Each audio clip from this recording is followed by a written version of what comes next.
why should a mission that's located in Spokane, Washington want to do business with a broker who's in Schenectady, New York? Especially considering that the local agent may have been giving money to the mission of late, or perhaps they have served on their board.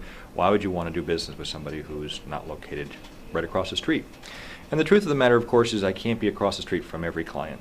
I can't be in everybody's Rotary Club. I can't be everybody's best friend.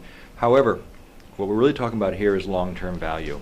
Yes, there will always be patrons who will give large sums of money, or will serve on boards, or will serve a meal, and that's very important. We don't want to discourage that from ever happening again. What we are looking for is long-term risk management and value that comes from that. So the thing that the Merriam Insurance Agency brings from being in Schenectady, New York is experience.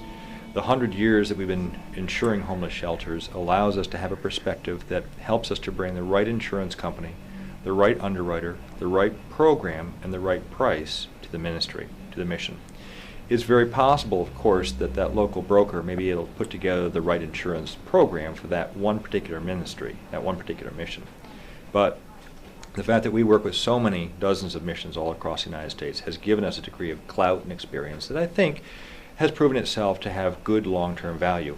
Case in point, if there were to be a mission that had one broker that only wrote one mission, and there were to be a problem, perhaps at the example I cited earlier where there was a very large loss and the insurance company says we want to get off, that broker then doesn't have any leverage to try and find another insurance company, especially when they go to a new insurance company and that underwriter says, well, what kind of losses have there been in the last 4 years?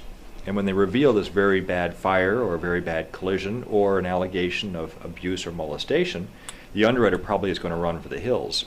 So with our experience, we are able to leverage the clout that we have with the number of missions that we serve, and we can then give them continuity. We can get the underwriter to probably insure it anyway.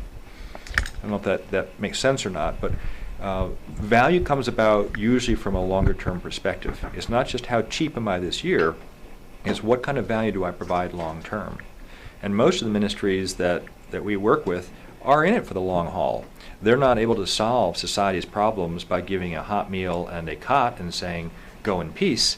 For the most part, we're talking about giving emergency services, and then we're looking at long-term counseling and GED preparation, or working through perhaps some of the abuse issues they had, substance abuse, physical abuse, emotional abuse. So the missions already recognize it's a long-term investment in their residents. We also look at our clients, the homeless shelters that we service, as being a long-term investment